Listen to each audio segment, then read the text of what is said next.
علیکم الحمدللہ والصلاۃ والسلام علی رسول اللہ اما بعد۔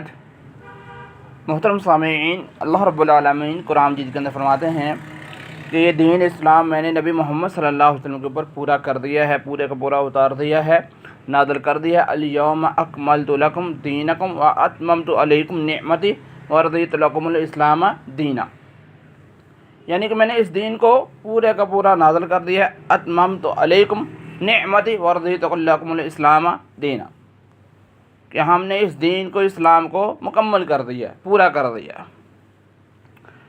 تو اس قرآن کی آیت کو سامنے رکھتے ہوئے ہمیں یہ بات سمجھ آتی ہے کہ دین اسلام، نیکی، گناہ آج سے 1444 سال پہلے اللہ رب العالمین نے نبی محمد صلی اللہ علیہ وسلم کو بتا دیا تھا کہ میرے نبی محمد صلی اللہ علیہ وسلم، یہ نیکی ہے، یہ گناہ ہے، یہ قرآن ہے، یہ فرمان ہے، اور اس کے مطابق زندگی گزارنی ہے۔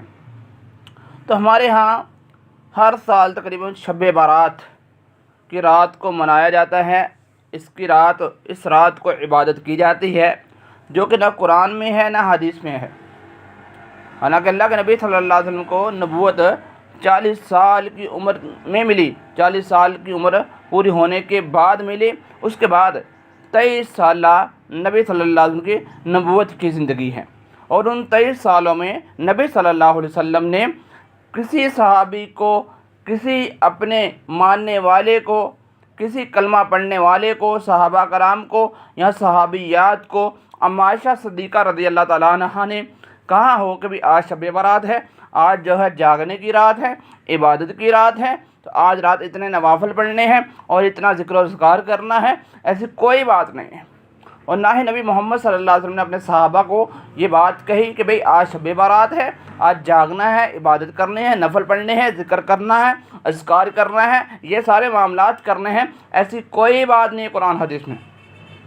اور جو یہ بات کہی جاتی ہے کہ اللہ تعالیٰ آسمان دنیا پہ آتے ہیں اور اپنی رحمت کو نشاور کرتے ہیں، اپنے جو ہے 300 دروازوں کو کھول دیتے ہیں، اور یہ ایسے ہوتا ہے، تو میرے محترم بھائیوں، صحیح بخاری کے اندر حدیث ہے، نبی پاک صلی اللہ علیہ وسلم نے فرمایا ہے کہ ہر رات اللہ رب العالمین آسمان دنیا پہ آتے ہیں اور اپنے بندوں کو پکارتے ہیں اور ان سے کہتے ہیں، ہے کوئی مجھ سے مانگنے والا، میں اسے عطا کروں؟ ہے کوئی بیمار، میں اسے شفا عطا کروں؟ ہے کوئی منگتا، جو مانگنے والا ہو میں اس کو عطا کروں؟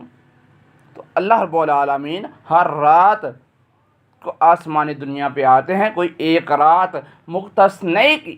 اور آپ قرآن پڑھ لیں، حدیث پڑھ لیں، آپ کو قرآن کی کوئی ایسی آیت یا حدیث کی کتابوں میں کوئی ایسی حدیث نہیں ملے گی کہ جو نبی صلی اللہ علیہ وسلم نے فرمایا ہو کہ فلاں رات عبادت کی ہے۔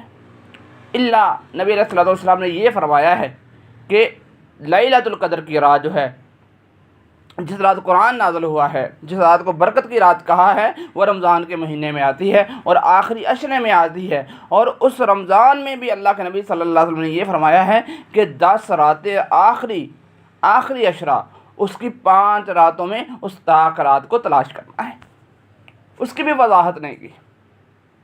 تو ایسی کوئی رات نہیں ہے جس رات اللہ رب العالمین آسمان دنیا پہ نہ آتے ہوں۔ تو یہ جو آج کل ہمارے ہاں اعمال کیے جاتے ہیں، شب برات ہے، تو میرے محترم بھائیو، برات کا معنی ہوتا ہے بری ہونا، تو شب کا معنی ہوتا ہے رات۔ وہ ہر روز رات آتی ہے اور ہر روز اللہ رب العالمین اپنے بندوں کو معاف کرتے ہیں، بخشتے ہیں۔ ایسی کوئی حدیث نہیں ہے، کوئی قرآن کی آیت نہیں ہے کہ نبی پاک صلی اللہ علیہ وسلم نے فرمایا ہو کہ اس رات کو خاص کر کے عبادت کی جائے، نفل پڑھے جائیں، ذکر و اذکار کیا جائے، بلکہ ہر رات ذکر و اذکار کی ہے، ہر رات عبادت کی ہے، ہر رات اللہ سے مانگنے والی ہے۔ تو اس لیے آج کا دن، شب برات کا دن جو منایا جاتا ہے، وہ نہ قرآن میں ہے نہ حدیث میں ہے۔ اللہ کے نبی صلی اللہ علیہ وسلم نے فرمایا، انی قد ترکت فیکم شیئین لن تضلوا بعدہما کتاب اللہ و سنتی۔ اے میرے صحابہ، تب تک تم سیدھے راستے سے نہیں بھٹکو گے، تب تک تم سیدھے راستے سے نہیں پھرو گے، جب تک تم زندگی کے اندر 2 چیزوں کو اپنی زندگی کا حصہ بناؤ گے۔ وہ ہے کتاب اللہ و سنتی، ایک اللہ کی کتاب، جو نبی صلی اللہ علیہ وسلم کا طریقہ۔ اگر تو ہم عمل قرآن کے مطابق کر رہے ہیں یا حدیث کے مطابق کر رہے ہیں، پھر تو وہ قابل قبول ہے، پھر اس کا اجر ہے، اس کا ثواب ہے۔ اگر نہیں ہے تو اللہ کے نبی صلی اللہ علیہ وسلم فرماتے ہیں فَهُوَ رَدٌّ، وہ عمل مردود ہے، اس کا کوئی فائدہ نہیں ہے، کوئی نفع نہیں ہے، کیونکہ اس کا ذکر نہ قرآن میں ہے نہ حدیث میں ہے۔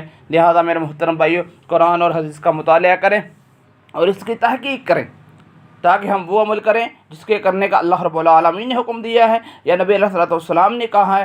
اللہ تعالیٰ سے دعا ہے کہ اللہ تعالیٰ حق بات کو سمجھ کر اس پر عمل کرنے کی توفیق عطا فرمائے۔